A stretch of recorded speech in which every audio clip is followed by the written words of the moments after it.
Gronk scored again! All right, you guys. There it is. Super Bowl 55 has just gone off the air. I'm going to give you my immediate live response. I don't know how many of you guys even follow football, but this might pick up a couple football fans. I'm in disbelief right now. You know, I would have thought I would cry. I cried my eyes out when the Bucks qualified for the Super Bowl. But that was just something that left you in a state of stunned disbelief. I don't think anyone picked the game to go that way. None of the pundits called that. Most of them gave it to the Chiefs, but even those who gave it to the Bucks thought they might eke it out. My prediction was it was going to be the Bucks by 4 points, or it'd be a blowout to the Chiefs. My God, it was anything but.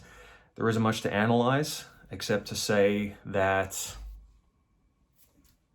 anyone who had any doubts about Brady's legacy, and I don't even know if there is anyone left at this point, I think it's so far beyond a debate at this point. He has won more Super Bowls as an individual than any team has. The Pats and the Steelers are on 6. He's now on 7. It was an extraordinarily composed performance.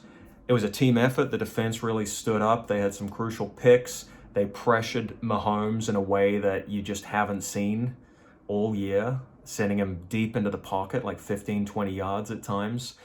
And he just could not overcome that. And look, Patrick Mahomes is going to win more Super Bowls. He is going to challenge Brady as the greatest of all time. That's my prediction.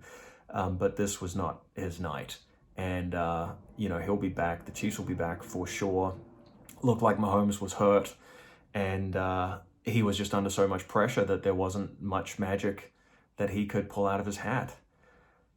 I think this was just a case of absolute self-belief. Brady got the Bucks playing in a Patriots-esque way. Lots of little underneath balls, the kind they used to throw to Edelman. They made conservative yardage. They ran the ball a lot, and then he uncorked and threw those deep balls just at the right time. He knew exactly when to play his cards.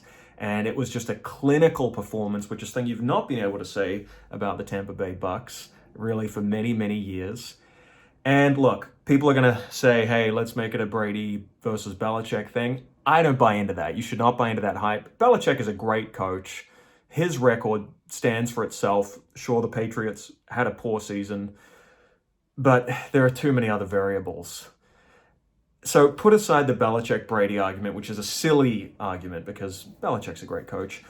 Brady, though, if anyone ever doubted, that he had the ability as an individual, to mold the team. If anyone ever thought he's just a system quarterback, playing in Belichick's system, this season exploded that myth. So I don't know what to tell you guys. Class is permanent, form is temporary. You look at someone like Gronk, a little bit quieter this year by his standards, 2 touchdowns in the first half. And I remember when the Pats beat the Rams in the Super Bowl a few years back, he had the signature play. And again, it was a quiet season, but when the money is on the line, you see him stepping up. So that may just be the greatest partnership in NFL history. I'm so stoked. Here's the deal. I really got into football because of Tom Brady. I love his attitude, his approach to preparation, and how he takes care of himself. And I think that he's influenced people in a way that kind of transcends the sport. He has changed the way people look at aging. To win a Super Bowl at age 43 is so far beyond what we could have fathomed, even as recently as 5 or 10 years ago. It makes you wonder, well, hell, what can I do? What can I do as I age? What can I get out of my body and my mind? I know he's a divisive figure. People love him, people hate him, but I think that there is no denying that he's changed the game with that performance and the longevity that he's had. And what he's just been able to pull off at 43 is something that I can't really see anyone matching anytime soon. It's getting to the point now where it's kind of like, putting aside the football argument, it's like a multi-sport argument. It's kind of like, is he surpassing Michael Jordan at this point? I don't think you can really get into those kind of comparisons, but suffice to say, I think, the greatest quarterback of all time. And 7 rings, you can't argue with it. All right, guys, well, I hope you enjoyed that. Probably picked up a few football followers who are new to my channel. Check out some of my other content. I did make a video of my reactions during the game. Ah! This is good.